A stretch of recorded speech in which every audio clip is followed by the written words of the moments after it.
I've just finished running my first ever team motivation and communication workshop. It was with an amazing dental practice. We had 18 of the team members present.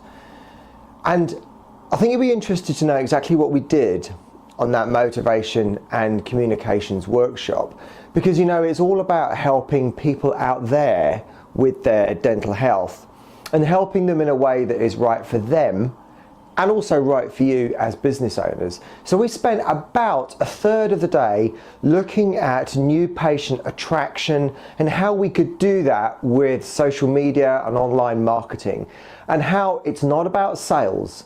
All it is about communicating your message to the maximum number of people so that they feel comfortable coming into your dental practice and seeing you as their dentist.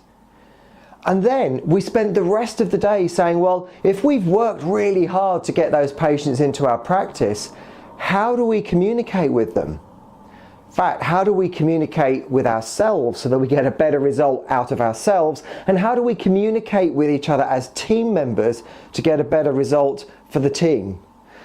I gave the practice an opportunity for them to say, well, what is it that you want from today? What do you want to find out? And some things that really came out top was they wanted to understand how to deal with difficult patients, perhaps how to deal with and to help anxious patients, and perhaps if we were working as a team, if things don't quite work out, how do we perhaps work out some of that conflict resolution within the team?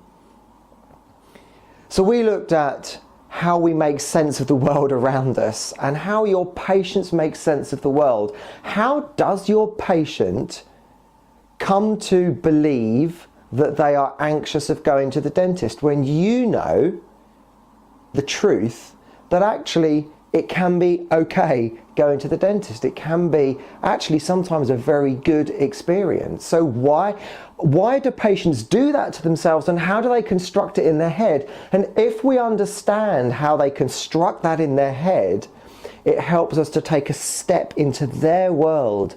And when we take a step into your patient's world and truly understand them, they feel listened, they feel cared for, and they go away and talk about you. They say, you know, that dental practice, they really, really understood me. If you have a patient that gets very upset and irate, how do they manage to do that? Why do they do that? What is it about the way they think, the way they construct the world around them that allows them to get so worked up? And how can we deal with that patient if they're in that state? In fact, how could we deal with anyone, another team member or perhaps even a partner at home, if they're in that state? These were all things that we spent a huge amount of time looking at on the team communication and motivation day. So I would love to run these days in another dental practice. I'm happy to travel all around the UK. So if you think it would be a good idea, just give us a shout and let's have a chat. I look forward to speaking to you.